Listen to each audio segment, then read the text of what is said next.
ప్రముఖ ఆధ్యాత్మికవేత్త జ్యోతిష బ్రహ్మ బిరుదు గ్రహీత కంచి శేషగిరిరావు గారు ప్రస్తుతం మనతో ఉన్నారు. నమస్తే గురుగారు. మిథున రాశి వారికి ఈ క్రోధినామ సంవత్సరం ఎలా ఉండబోతుంది? రైట్. సో మిథున రాశి వారికి వచ్చేప్పటికి ఏంటంటే ఇక్కడ వారికి ఆదాయ వ్యయాలైతే సమానంగా ఉన్నాయి, 5-5. ఇంకా రాజ్యపూజ్యాలు మటుకు ఇక్కడ రాజ్యపూజ్యం తక్కువ ఉంది, అవమానం అయితే 6 ఉంది. అంటే రాజ్యపూజ్యం 3 ఉంది, అవమానం దానికి రెట్టింపు ఉంది, 6 ఉంది. సో ఆదాయ వ్యయాలు మటుకు సమానంగా ఉన్నాయి, 5-5. సో అందుకే ఇక్కడ మిథున రాశి వారికి ఏంటంటే వారికి జనరల్గా వచ్చేప్పటికి ఏంటంటే మిథున రాశి వారికి ఆదాయం అనేది కూడా ఎలా పోతుంది అంటే సాధారణంగా వీళ్ళు కొద్దిగా హెల్పింగ్ నేచర్ అనుకోండి, లేదా బంధుప్రీతి అనుకోండి. అంటే ఇక్కడ మన అమ్మ నాన్న ఉన్నారు, సో వాళ్ళకి మిగతా 4 పిల్లలు ఉన్నా కానీ వీళ్ళు ముందుకు వచ్చి వాళ్ళకి కావాల్సిన సపర్యాలు ఇవన్నీ చేయటం. సో అందుకని వీళ్ళు ఏంటంటే ఈ బంధుప్రీతి అనుకోండి, స్నేహితులకు చేసే హెల్పింగ్ నేచర్ అనుకోండి, ఇలా ఏదైనప్పటికీ కూడా దానివల్ల కూడా వీరికి ఎక్కువ ఖర్చులు కనబడటం అనేది ఉంటుంది. సో వీళ్ళు ఏంటంటే తప్పించుకోలేని ఖర్చులు. ఎందుకంటే మొదటి నుంచి వీడైతేనే మనం చూస్తాడు అనే ఫీలింగ్ అమ్మ నాన్నకు ఉంటుంది. సో స్నేహితుడు వీడైతేనే ఆదుకుంటాడనే ఫీలింగ్ వాళ్ళకు ఉంటుంది. సో అందుకని వీళ్ళు కూడా దాన్ని నిక్కచ్చిగా నేను చేయను అని చెప్పే తత్వం కాదు. సో 10 రూపాయలు మనం పెట్టలేకపోయినా కనీసం 5 రూపాయలైనా పెట్టి వాళ్ళకి ఎంతో కొంత సాటిస్ఫై చేయడం అనేది ఈ మిథున రాశికి ఉంటుంది. ఇంకా కాకపోతే ఇక్కడ ఈ మిథున రాశి వారికి ఏంటంటే ఇక్కడ వేల్లో గురుడు అనేవాడు సంచరించడం అనేది ఉంటుంది సంవత్సరం పాటు.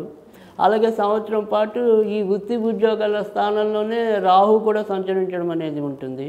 తర్వాత వచ్చేప్పటికి ఏంటంటే చతుర్థంలో కేతువు కూడా సంవత్సరం పాటు సంచరించడం అనేది ఉంటుంది. కనుక ఈ మిథున రాశి వాళ్ళకి మాత్రం కొంత ఇబ్బంది ఏంటంటే భార్యాభర్తల మధ్య కొద్దిగా తరచూ ఏవో రకమైన కలహాలు వస్తూ ఉంటాయి. తర్వాత రెండోది ఏంటంటే ఈ వృత్తి ఉద్యోగాల స్థానంలో రాహు ఉంటాడు కాబట్టి వీళ్ళు ఊహించినట్టుగానే స్థాన చలనాలు అవుతూ ఉంటారు. ముఖ్యంగా ఎవరైతే ప్రభుత్వ ఉద్యోగాల్లో ఉంటారో వాళ్ళని ఆకస్మికంగా వేరే చోటుకు బదిలీ చేసేస్తూ ఉండటం. తర్వాత ఇక్కడ ఎవరైతే మామూలుగా వేరే రంగాల్లో ఎవరైతే ఉద్యోగాలు ఉంటారో వాళ్ళు ఉన్నటువంటి ఆ ప్రాజెక్ట్ నుంచి ఇంకో ప్రాజెక్టుకి పంపించేస్తూ ఉండటం. ఇలా ఈ రకమైన మార్పులు అయితే కనుక ఎక్కువ ఈ మిథున రాశి వాళ్ళకి సంభవించడం అనేది ఉంటుంది.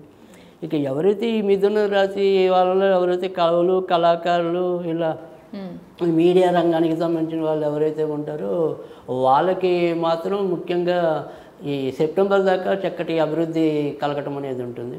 కనుక వాళ్ళు మాత్రం వారి వారి యొక్క ప్రతిభగా తగ్గట్టుగా ప్రయత్నాలు చేసుకోవటం మంచిది. అంటే ఇప్పుడు నేను పాటలు రాయగలను అనుకోండి, ఈ రచనా రంగంలో నేను ట్రై చేసుకోవాలి. సో మీరు నటన రంగంలో మీరు ఉందనుకోండి ఇంట్రెస్ట్, మీరు నటనా రంగంలో ట్రై చేయాలి. సో అంటే ఈ కవులు, కళాకారులకి ఇప్పుడు ఆశించే శుభ పరిణామాలు అయితే ముఖ్యంగా ఈ సెప్టెంబర్ వరకు కూడా ఎక్కువ ఉంటాయి. కనుక వాళ్ళు ఆయా రకమైన ప్రయత్నాలు అయితే చక్కగా చేసుకుంటే ముందుకెళ్ళటం అనేది ఉంటుంది. సో ఇక్కడ మనం ఈ ఏడాది వచ్చేప్పటికి ఏంటంటే వీళ్ళకి వచ్చేప్పటికి కొన్ని వీళ్ళకి ముఖ్యంగా ఈ శని భాగ్యంలో సంచరిస్తూ ఉంటాడు. తర్వాత ఏంటంటే ఈ కుజ శనుల కలయిక అనేది ఒకటి. తర్వాత ఎవరైతే ఈ రాష్ట్రాధిపతి బుధుడు ఉంటాడో ఆయన వక్రించి ఏప్రిల్ మేలో నీచంలో ఉంటాడు యాక్చువల్గా మీనంలో. అందుకని వీళ్ళకి ఏంటంటే కొద్దిగా వీళ్ళకి కూడా శిరస్సుకి సంబంధించిన అనారోగ్యాలు కానీ, లేదంటే వెన్నుపూస, నడుముకి సంబంధించినవి, అంటే ముఖ్యంగా ఎముకలు, కీళ్ళు, నరాలు, వీటికి సంబంధించిన అనారోగ్యాలు అయితే మధ్య మధ్యలో సంభవించడానికి ఉంటుంది. కనుక వీరు ఆ రకంగా జాగ్రత్త తీసుకోవాలి. సో ఒకటి ఏంటంటే ఖర్చులు ఏంటంటే ఇక్కడ అమ్మకు పెట్టినా, నాన్నకు పెట్టినా, ఎవరికి పెట్టినప్పటికీ కూడా అది తప్పనిసరైన ఖర్చు అయితే దానికి తగ్గట్టుగా ప్లాన్ చేసుకుని వెళ్ళటం అనేది మంచిది. వీరు పాటించవలసిన పరిష్కారాలే. రైట్. సో ఇక్కడ వీరు వచ్చేప్పటికి ఏంటంటే ఈ ఏడాది అంతా కూడా ఎక్కువ సుబ్రహ్మణ్య స్వామిని పూజించడం వల్ల అనుకూలత ఏర్పడటం అనేది ఉంటుంది. సో సుబ్రహ్మణ్య స్వామికి పూజించడం అంటే మనం అంటే అందరికీ చెప్తాం, ఒకటి ఏంటంటే తేలికైన పద్ధతి ఉంటుంది, ఒకటి కష్టమైన పద్ధతి అనుకోండి. తేలికైన పద్ధతిలోకి వెళ్ళాలి అనుకుంటే కనుక ఎవరైనా సరే ప్రతి మంగళవారం కూడా సుబ్రహ్మణ్య స్వామి ఫోటో దగ్గర కొద్దిగా బెల్లం ముక్క నివేదన చేయటం, అదొకటి. లేదు చదువుకోగలిగితే మాత్రం సుబ్రహ్మణ్య కరావలంబ స్తోత్రం అని ఉంటుంది. సో అది నిత్యం రోజుకి ఒకసారి చదువుకోవటం వల్ల కూడా అనుకూలత రావటం అనేది ఉంటుంది. తర్వాత ఏదైనా సరే ఈ ఇందాక చెప్పినట్టు ఈ ఉద్యోగాల్లో తరచూ ఏమైనా ఇబ్బందులు ఏర్పడుతున్నట్టున్నా, లేదా వీళ్ళు ఉన్నట్టుండి వీళ్ళ వేరే ప్రాజెక్టుకు మళ్ళిస్తున్నట్టున్నా, అలా ఏదైనా ఇబ్బందులు పడుతున్నారు అంటే కనుక ఎప్పుడైనా సరే మంగళవారాలు కొద్దిగా సుబ్రహ్మణ్య స్వామి గుడికి వెళ్ళి దర్శనం చేసుకోవటం కానీ, లేదా అప్పుడప్పుడు అభిషేకాలు చేసుకుంటూ ఉండటం వల్ల కూడా కొద్దిగా మంచి మార్పులు రావటం అనేది అయితే ఉంటుంది.